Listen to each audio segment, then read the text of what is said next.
Hi guys, welcome to a brand new video. My name is Tessa Barresi. I'm an IFBB Bikini Pro, and today I'm going to be taking you guys through a hip thrust tutorial. Hip thrusts are one of my most used exercises for building my glutes, and I'm going to take you through how to perform them. So first things first, I really like to start with a dynamic warm-up. So as you'll see, I have a band around my knees. I'm just doing some walking with the band. I'm squeezing my glutes every single step I take.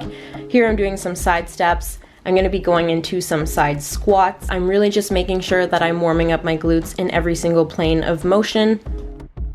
Especially when you're doing a compound movement like the hip thrust, you want to make sure that your body is ready to go. And I'm just doing some regular squats with the band, and I'm squeezing my glutes at the top of the motion every single rep.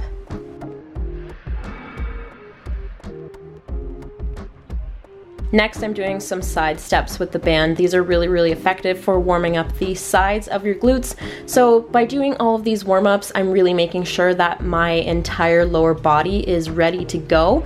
So now what I'm going to do is I'm going to set up my ideal hip thrust station. You want the perfect bench height that allows you to be able to touch your glutes to the floor and not lose your position in the hip thrust or let your back start to become loose. The bench that I got is kind of like a little platform that just ends below my knees, and then you'll see I also grabbed 2 kettlebells to put behind it. This is so that it doesn't slide around when I'm hip thrusting. If the gym is busy and there's no room up against the wall, I will set up in the middle of the room with the bench, and I will just put 2 kettlebells behind it to prevent the bench from slipping around when I am doing the hip thrusts.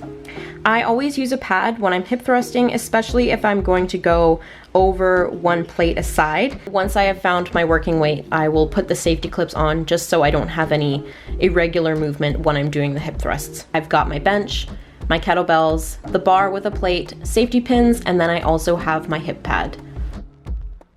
One thing that I like to do with hip thrusts is I like to put bands around my ankles and my knees. Using bands requires your glutes to produce hip extension and hip abduction, meaning you're creating that extra squeeze by pushing your knees out against the bands. I personally find that this helps me keep in position with my hip thrusts, and it ensures my glutes are doing the work instead of having my hamstrings take over, and it also keeps me in a solid plane of motion. Now I'm going to set up for the hip thrust. I'm going to have my feet kind of shoulder width apart, and you'll see I kind of move my feet outwards a little bit. What this does is this puts the focus on your outer glutes a bit more when you have your feet pointed out. So I'm in the hip thrust position. You'll see I have a lot of my upper body on the bench. I don't want just my neck on the bench. I want a good portion of my shoulders on the bench. And if you guys notice, I am controlling the eccentric phase. So I am taking it very slow when I am going down and letting my glutes touch the floor. This is also a very important part of the hip thrust. It's not just about getting to the top and squeezing, it's also about controlling on the way down. So you guys will see I'm pushing through my heels. I'm not putting the weight on my toes. So take a look at my upper body. You'll see my upper body is kind of moving like a flat board.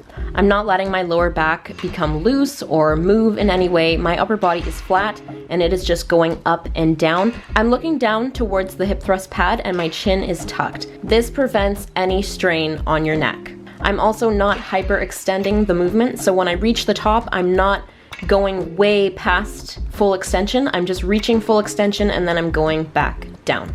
Generally, I stick to the 10 to 12 rep range. Unless I'm going for a PR, then I will usually aim to about 6 to 8 reps. Hip thrusts in general, you can do so many different things with them. You can do pause reps, you can do 1/4 reps, you can do drop sets, you can do so many different things with hip thrusts. But this video is basically just an intro to hip thrusts, how to set up, and how to perform the basic hip thrust. When I first started hip thrusting, I had about 25 pounds on each side of the bar, and now I've worked myself up to a PR of 4 plates a side. If you make sure your form is in check and you stay consistent with hip thrusts, I promise you will make glute gains and strength gains with each session. I hope you guys enjoyed this video, and I hope this helps with your hip thrust journey. Don't forget to like and subscribe, and have a fantastic rest of your day. I'll see you in the next video.